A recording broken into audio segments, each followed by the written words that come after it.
Every kingdom divided against itself turns into a desert, and every city or house divided against itself will not stand. From the Gospel of Matthew, as translated by Willis Barnstone in the Poems of Jesus Christ.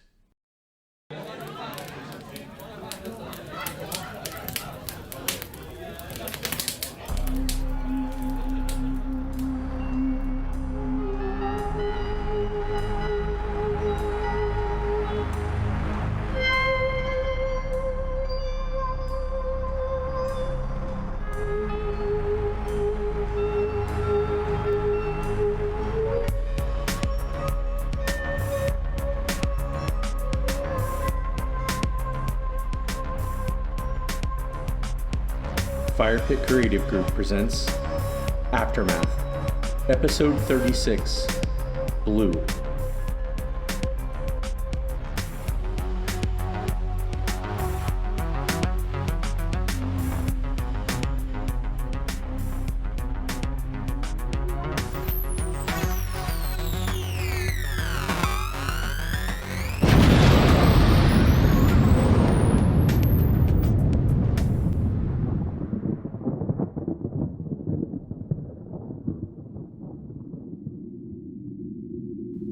The seizures stop, or else become less noticeable. Thoughts come. The more disturbing, the more painful, the more determined you become. Ideas blend together. Things fall apart. You can't shake the feeling. You played some role in that. Investigations, interrogations, incarcerations, all leading to this moment. Fear infests corridors, common areas, infects those places of education, worship, entertainment. You seek Colonel Marsh in obvious areas on each floor. The Phoenix Law Division, police outposts, the now empty stockade. Confused faces turn. Bodies make space instinctively. They see the uniform. They hate the uniform. Or they hate you. After all that has happened in recent days, why the hell shouldn't they? If only they knew your sacrifice, what you were willing to do to save them, to free them. A man is known by his deeds, your father told you, before dying suddenly, before leaving you and your God-fearing mother alone. You cling to memories of both of them, gestures of affection, words to live by, temptations to resist. Take these experiences, mold them together, rewrite family history, find meaning. Some half-intellectually honest rationale to risk your life to save the weak, the lost, the fools, and their overlords. Find some reason, Cutty. Find Colonel Marsh, your earliest protector, your mentor, your benefactor, your... Dana will have an answer. She will take responsibility.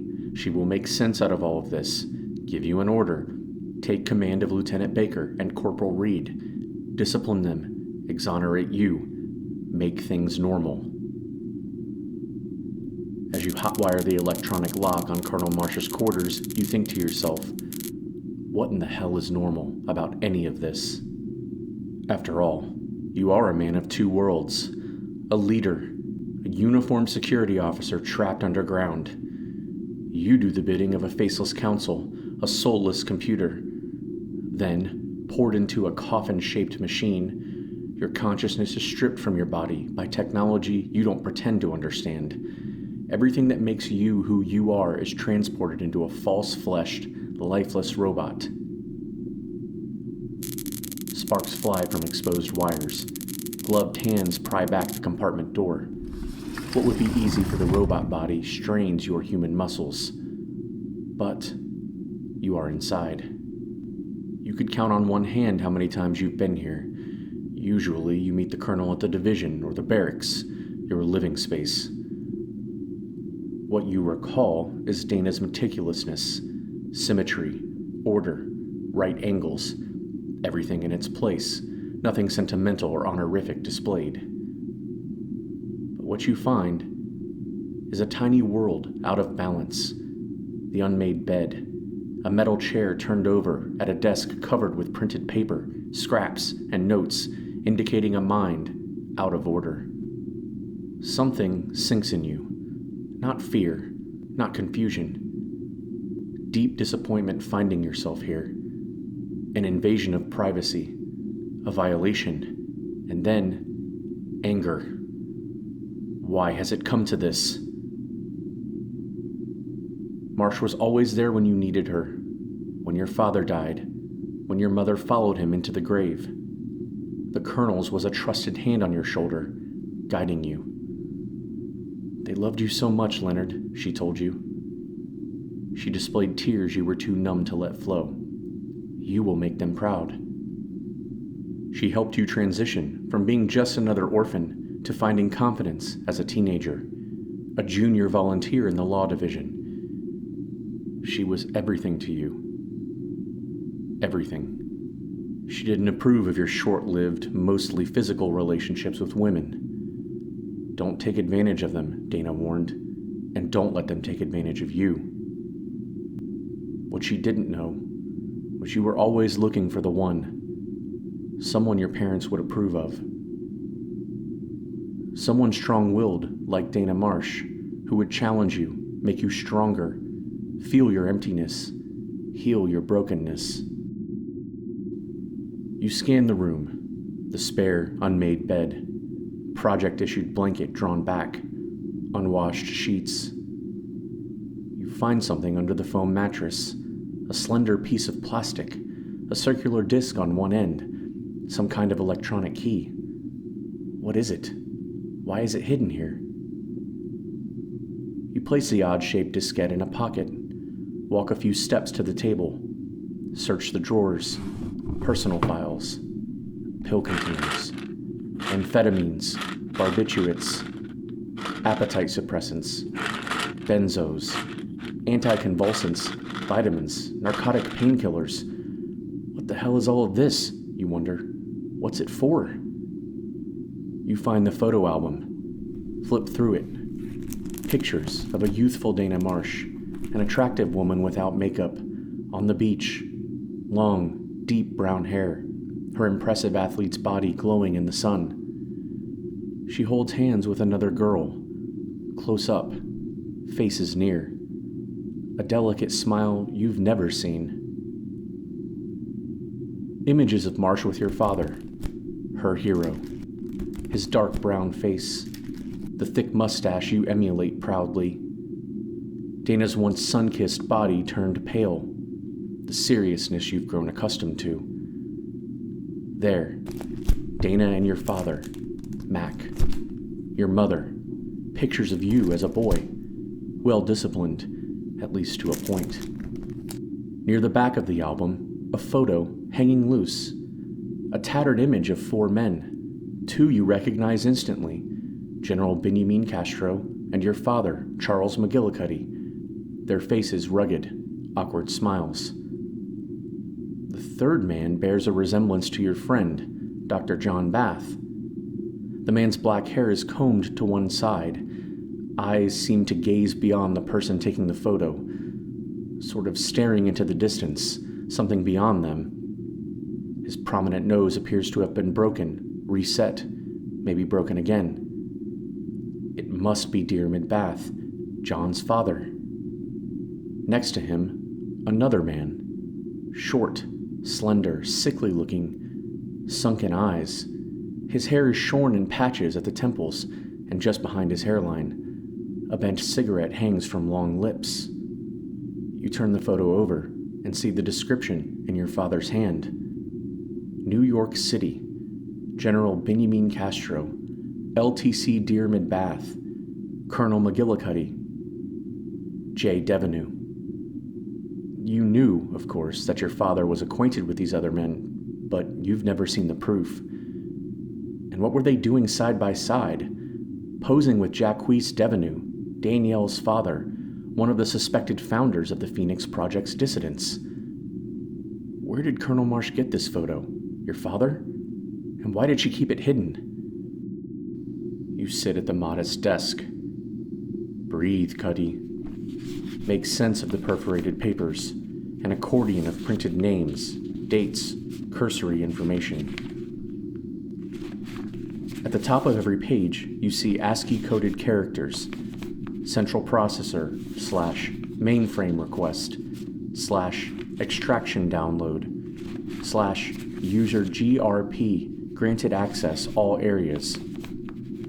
Put it together.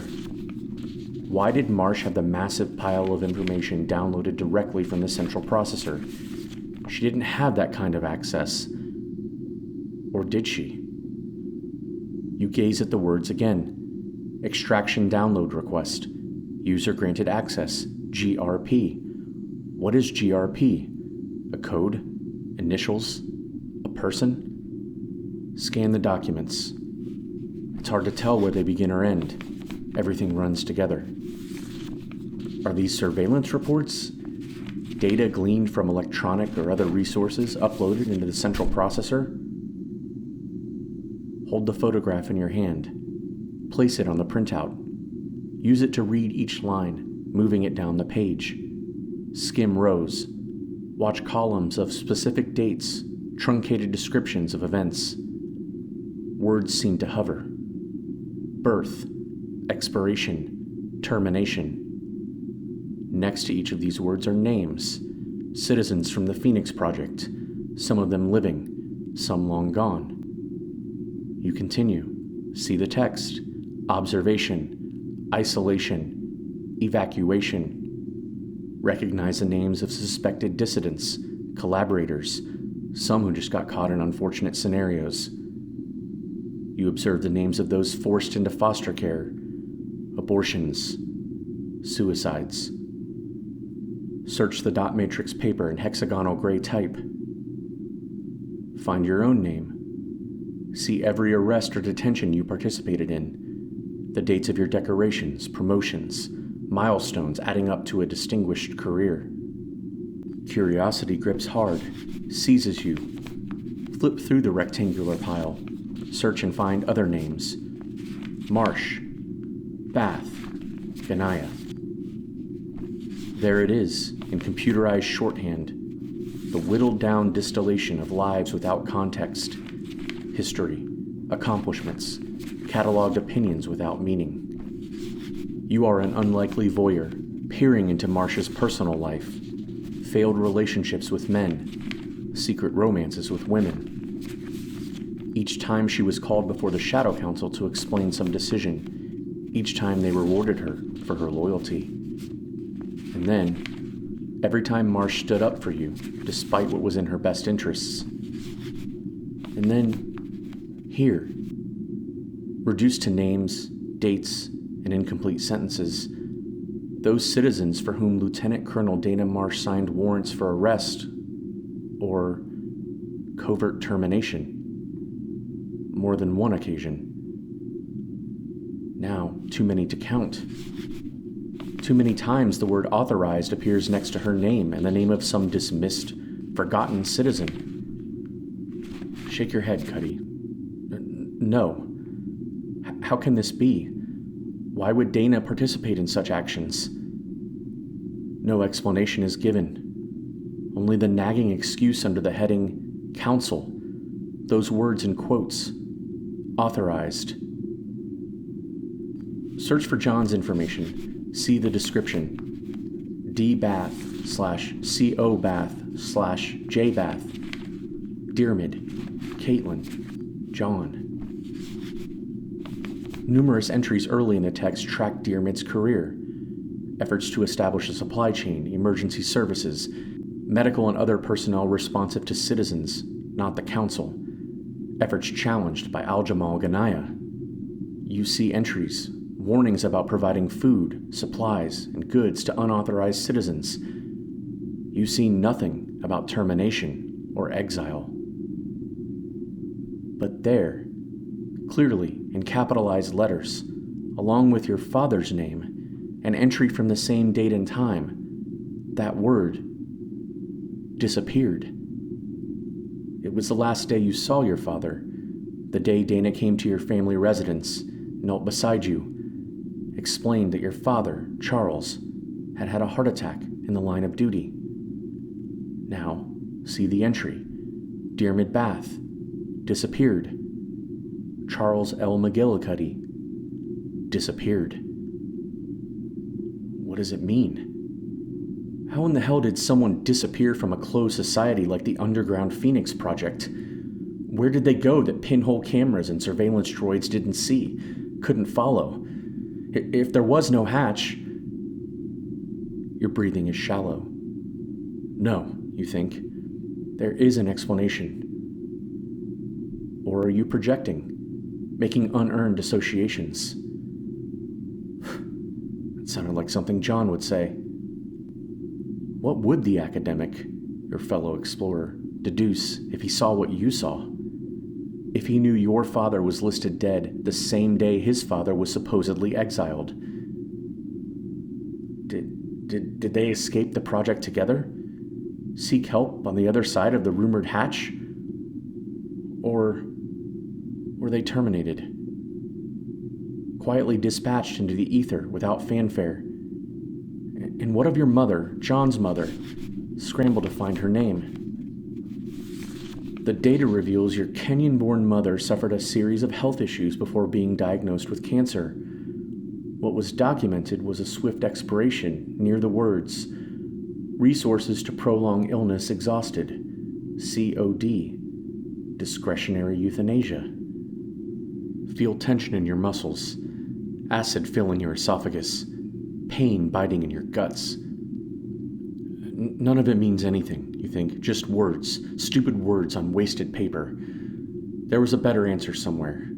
You'll find Dana, she'll explain, she'll make it right. Or, you think, she'll lie. And if she does, you'll know. You'll force her to tell you. You stand. Anger wells. You reel a little, your feet, the world, unsteady. Not another seizure. You just need rest, time to collect your thoughts, to continue searching. You lay back on Marsh's unmade bed, steal a few deep breaths. If she returns, you'll be here. You'll brace her here. Feel heavy lids close. Go to that place where you imagine your parents as they were, what they were. Brave founders of the Phoenix Project. Heroes before everything fell apart. Testing, 1, 2, 3. Testing. You awaken to the sound of a loudspeaker. Find yourself in Colonel Marsh's bed. Sit up, glance around, think. What does the scene tell you? Marsh left in a hurry, left everything the way it was. She's not coming back. Not here. Or was she taken? Gotta get moving, you think. Keep moving until you find her. Regain your strength. Before you leave, glance back at the stack of information piled on the desk. Surveillance. Consolidation without context. Find the razor in your uniform. Flick it open. Stab the steel into the heavy brick of paper. Carve your mark. I know. Push the door open. The voice on the loudspeaker continues as you wind down the empty residence hall. Citizens of the Phoenix Project, thank you for your time, your patience, your discipline over the past weeks, months. Our skilled, devoted law enforcement division, led by Colonel Dana Marsh, worked with every other Phoenix Project division to investigate conspiracy and alleged terrorism. The citizens of the Phoenix Project are all either in their quarters or have joined the rest of the crowd at the trial of the dissidents. You should be there. It's your duty. But right now, that's the last place you want to be. For too long, those self-identified as dissidents. Find the nearest lift. Doors open slowly. A digital panel flashes inside, out of operation. A crimson halo bursts over your head. Ignore it. Open the panel. Pry back steel. Strip wire. Locking clamps secure the elevator in place. service doors above you open. Reach overhead. Crane your neck. Hard, calloused hands pry the doors open. Get a grip. Pull your massive frame up, through the ceiling, into the bones of the Phoenix Project. You can go anywhere from here, all the way to the command center, to the depths of the squalor. Standing, legs apart on the lift, gaze into the darkness, the reality behind your world, that blending of old and new, used and recycled tech, screwed down walls, seamless partitions.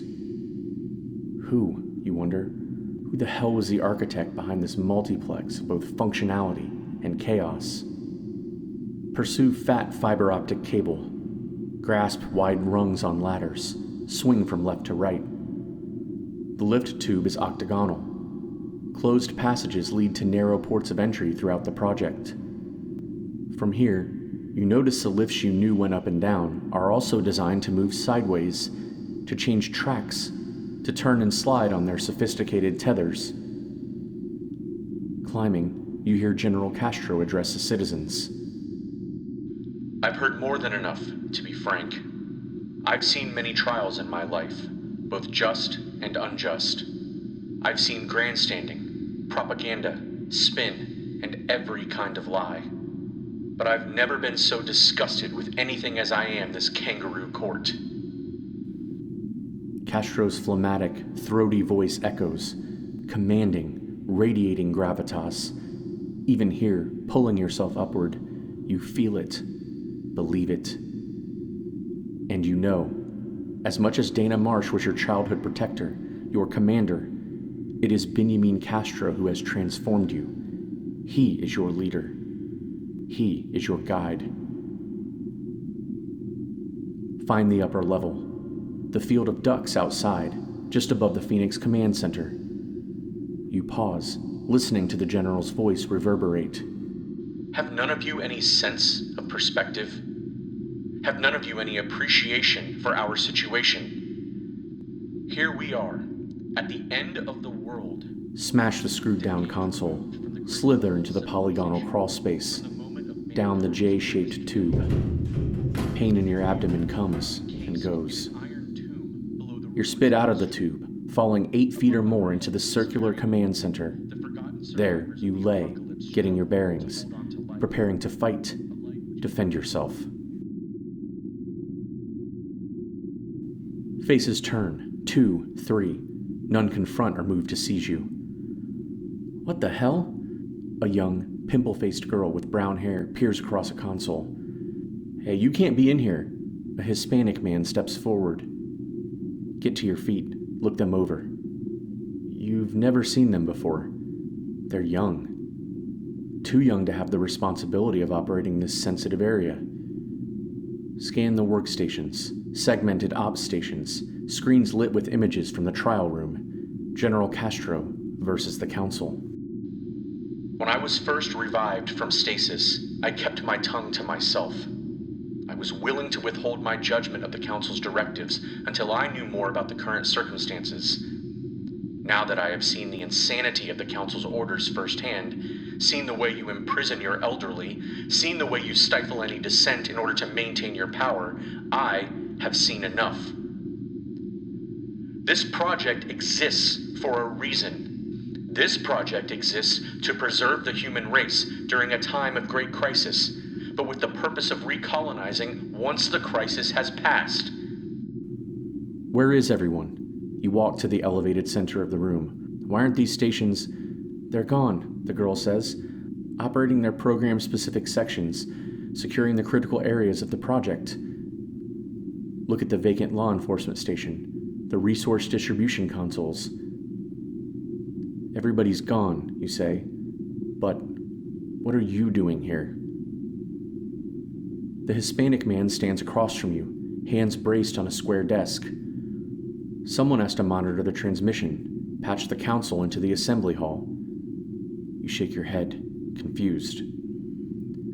The council members are separated, the girl explains. We transmit their images and their voices into the... Cut her off. Show me. Who are they? Where are they? I want to see them. The girl, the man, and another lurking female technician exchange glances. I can't do that, the man near you says. Do it. Council members are protected, the girl shudders. They are issued encryption transmitters protecting their identity, their faces, their voices, their location. You don't understand the technology, but you see she is sincere, knowledgeable despite her age, but not curious. Walk the room. Take in the feel of metal, plastic, composite. See Benjamin on the ancient, curved monitors. I am not a citizen of your project, although I was there at the beginning. I am a relic from an older time, crippled by stasis, and I have no doubt my body's days are numbered.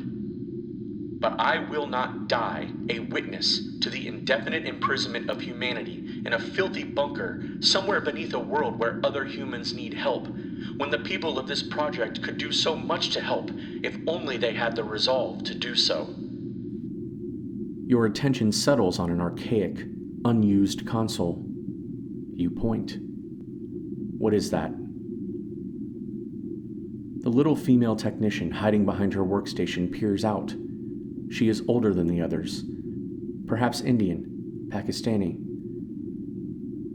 It's an old radio transmitter and receiver. Her voice is shaky, but authoritative. Radio? Yes, for contacting, well, for reaching out. It hits you. Thinking aloud. To those up there, you gaze at the ceiling, the port you dropped through. On the surface, the Hispanic man and plain girl exchange glances. No one has transmitted in years, the Asian woman murmurs. No one in the project, or no one on the surface? She shrugs. Does it work? You recall a conversation in the laboratory, your team questioning, seeking ways of contacting those above ground. Contacting potential allies without risking giving information about the project or simulacra. No one's turned it on in years, the woman hesitates. You grit your teeth watching General Castro brandish a fist, condemning the dissidents and faceless council. They gave up, you say, stopped sending, stopped receiving.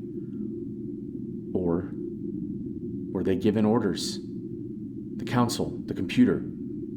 Someone made the decision to stop calling out into the void, to stop receiving information about what was happening on the surface. Find yourself pacing. Think, Cutty. Where in the hell is Marsh? She's not in the division. She's not in her compartment. She's not here. Observe. Scared faces turn to the monitors. Watch. Cameras zooming in, refocusing. Corporal Reed's truncheon battering John Bath.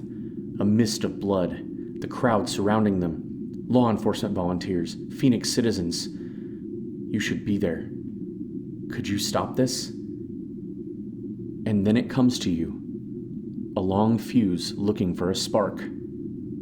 Marsh understood from experience. Gobs of time observing silently. Weighing in vocally. Backing down. Pushing back. Maintaining her position, her grip on the world of enforcement. After the riots, the arrests, the colonel understood the human condition clearly. Resist, retaliate, regroup. But her orders were clear long before the events of the past week. Protect the project. Protect the heart of the project, the computer, at all costs. Instinctively, you reach into your pocket.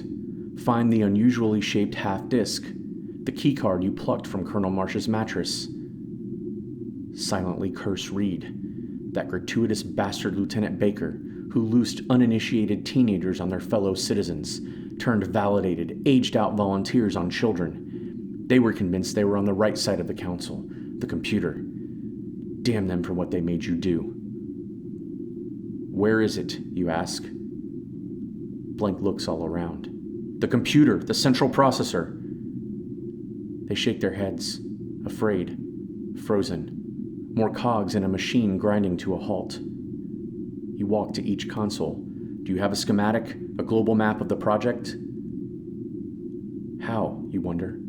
How did the engineers and maintenance personnel find their way around the plumbing, between the walls, hidden cracks leading to closed infrastructure, piping and power cords to and from every level, each junction? I always heard, the petite Asian woman says, the CPU was in the basement.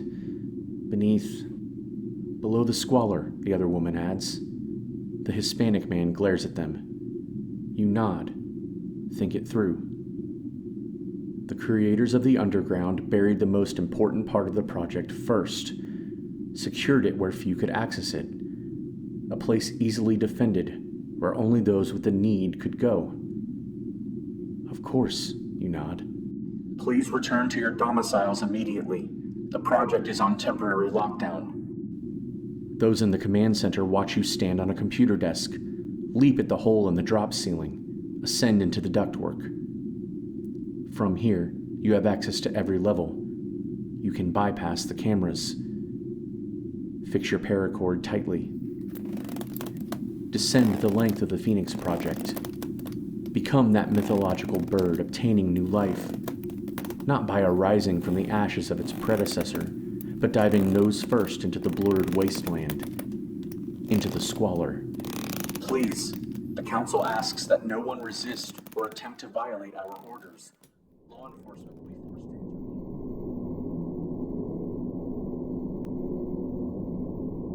to... John didn't feel them lifting him, but somehow he found himself laying on the lab's cold, metal table. He gazed up, saw flickering fluorescent tubes, funnels, wiring. His right eye was occluded, filled with blood, his face numb. What he heard was muffled by fluid seeping from his ear. He was determined to maintain consciousness. Maybe, he thought, on some level, his desperate act of foolishness might confuse them, might convince Castro, Devenu, the others, that beneath his well-honed, snobbish exterior, he possessed some measure of bravery. Well, maybe. What do we do now? Chang asked. For once, her tone implied genuine concern. We have to stick together. The general's voice was firm. All of us. We hole up here, Devenu continued. All that matters now is the mission. We continue what we started. There was a brief pause. Power supplies hummed, hydraulics engaged. I took the liberty, Chang explained. The coffins are prepped. John turned toward the sound of voices, felt a thin line of metallic-tasting blood and saliva stream across his left cheek. What about Bath? Castro asked. John felt Dr. Ganaya's slender fingers at his shoulder. She dabbed at his face, the back of his head, with a wet cloth. Do what you can, Muriel, Danielle said. Ganaya touched John's forehead, his temple, his jaw. How many times did they hit him? She asked. John couldn't help but laugh. When he coughed uncontrollably, pain shot the length of his spine, into the back of his head. What's funny? Muriel sounded distressed. Not how many. How hard. John's whole face hurt when he forced a smile. Doctor? Castro's muffled voice came from somewhere behind John. Huh? Bath groaned. Not you, Chang said. Oh, John sighed. He tried remembering the altercation with the corporal, playing it back as if he was outside himself. That thought led him back to Cutty. The Major, he slurred. Cutty. The rest of the group ignored John. Muriel left his side. John bleakly overheard them say something about obvious external abrasions, lacerations, no internal injuries. Ganaya pleaded for access to medical equipment, a more sterile environment, painkillers, and medication. You'll have to use what you have here, Ganaya, Danielle said, until we know who's with us. Her voice trailed off. John waited. What else had she meant to say? Take care of him, Benjamin said. John coughed again. Easy, John. Muriel searched the back of his head for wounds. Her touch was almost soothing. Mike. John forced a congested whisper. Mike will help us. Another long pause. Then, John felt Muriel's hands at his elbow. Without warning, she slid a needle into his vein. A swift, cool sensation shot up Bath's arm, cascaded over his torso, into his privates.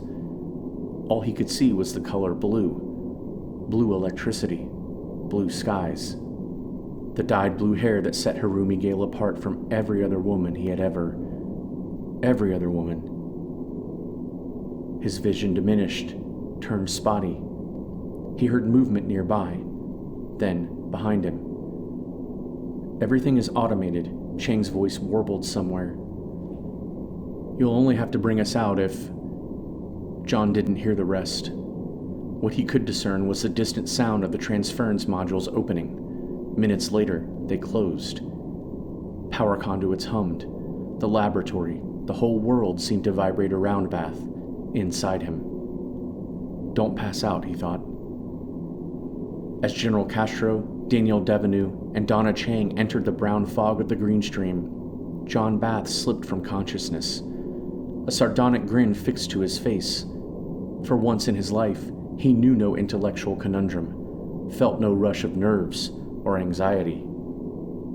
In that moment, John Bath was everything he ever was, and simultaneously nothing. In disbelief, non-belief, he achieved what spiritualists, monks, theosophists, conspiracy theorists spent their whole lives seeking. And he understood clearly, elegantly, there is no hatch. There never was.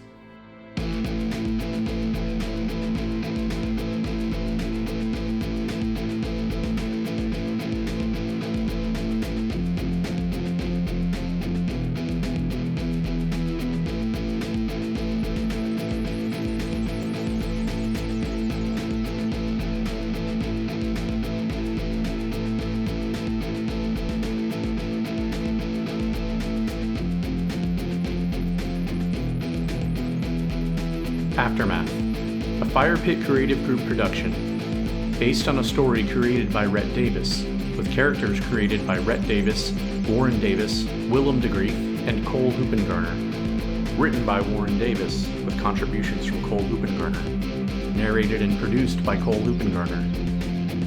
Music by Warren Davis, and video production by Willem de Greef. The sound effects used in the production of Aftermath are used with permission by the creators, and links to these sound effects can be found in the description section of each episode. Please visit our website, aftermathpodcast.net, for updates, original artwork and music, character dossiers, and more. You can also find us on social media, on Instagram at Fire Pit Creative Group Official, on Twitter at Group Fire Pit, on Facebook at facebook.com/Fire Pit Creative Group, and on YouTube at Fire Pit Creative Group. Aftermath and its story, characters, music, and artwork are copyrighted by Fire Pit Creative Group.